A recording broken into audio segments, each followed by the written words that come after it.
Hello, this is Stan Hamilton again from Plymouth and CD3. Again, my purpose of doing these podcasts is to inform the people about some of the challenges that we face here in the state of Minnesota, and then to try and present some common sense solutions. I'm hoping that we can bring together Republicans, independents, and some moderate Democrats to make some needed changes which would benefit all of us in the state of Minnesota. This is the third in a series of 3 podcasts that I've done just recently on K-12 education. I hope to begin with that we can all agree with these 3 principles.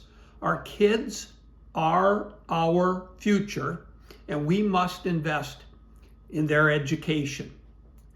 The declining test scores here in the state of Minnesota are clear evidence that K-12 needs some fixing.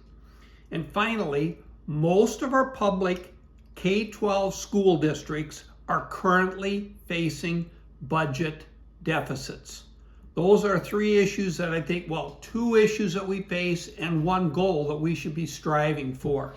So instead of complaining about we don't have enough money, or what would you do to fix things, I think it's up to me to kind of propose some ideas. What would we do to fix the financial challenges? What would we do to fix the academic challenges? Well, with respect to the financial challenges that school districts are facing, I would recommend that, again, we've pointed these out in prior podcasts, we should be repealing the many mandates that have been imposed on public schools that have only been partially or unfunded and that do not relate to academics. We're facing these budget challenges. Let's relieve our school districts of the obligation to comply with non-academic mandates so they can meet their budget challenges. With respect to the educational or academic changes we could make to improve outcomes, I'm going to propose 2 ideas. They might be a little far out. I don't think I've heard a legislator propose either of these, but here are my ideas. The first one is, and maybe I'm a bit of a hypocrite, I just talked about fixing budget challenges. Well, right now in Minnesota, K-12, out of the general fund, we pump in about $12 billion to K-12 every year. I am proposing that we find someplace, an extra pool of money to put into K-12. Maybe it's $1 more billion. But then we now have a pool of $13 billion going to K-12. Let's take 2, maybe 3 of that $13 billion pool, and let's put some conditions on access to that money. And what I would propose is that we would allow that money, that $2 or $3 million pool, to be spent only on behalf of K-12 teachers. They're the only spending that we can do on that.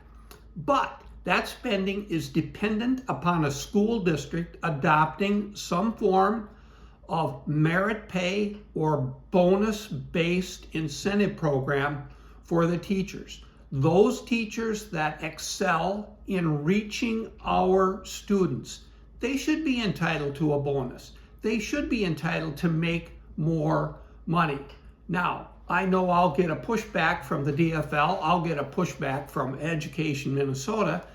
I'll probably get a pushback from the school boards and the school districts, because it would require that union contracts that have been negotiated for years and years and years that compensate teachers primarily on longevity or tenure or on the number of degrees that the teacher have. Those contracts would have to be renegotiated so that we could institute some portion of merit-based pay.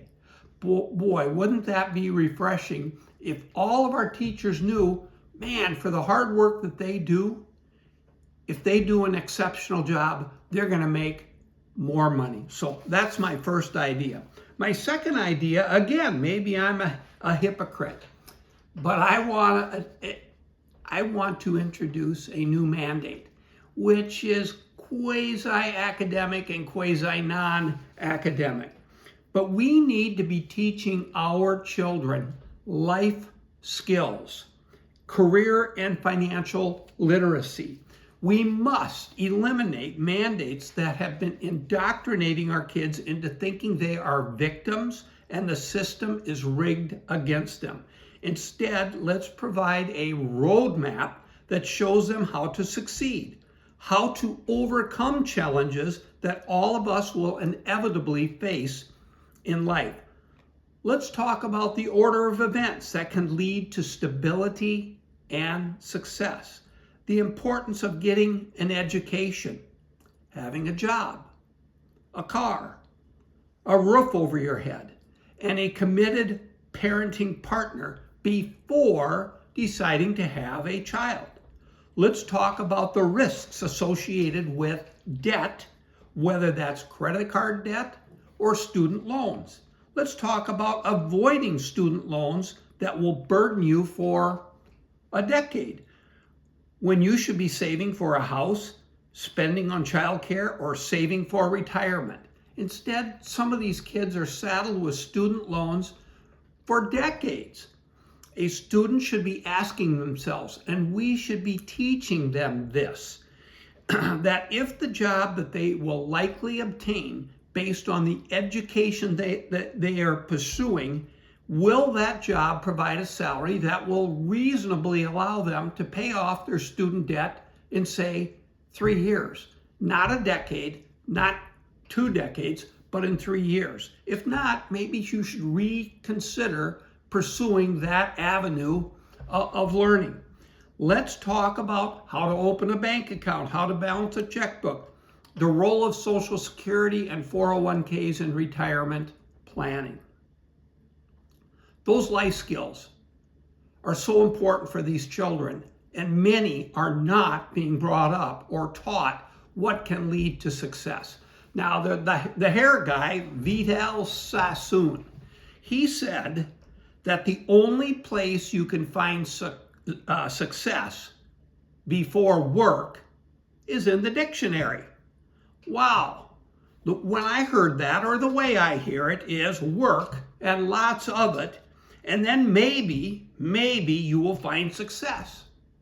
However, a better way of looking at this is that with a good educational foundation, with an understanding of what it takes to achieve stability and possibly success in life, and with a thoughtful plan which you put into place, your work is not a prerequisite to success. It can become a promise of success. And that's what our students need to be taught.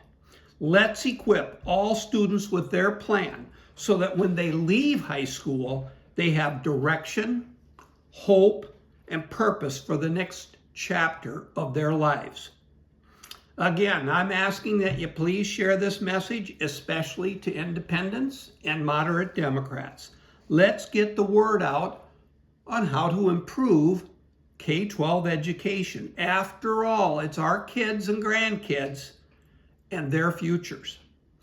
Okay, thanks for listening. In my next podcast, I'm going to pivot to energy. Will Minnesota make it to reliable and affordable clean energy by 2040 as mandated by the DFL? I personally have my doubts. Excel, on the other hand, says, no problem, we got you covered. Well, let's talk about it. See you next time. Thank you.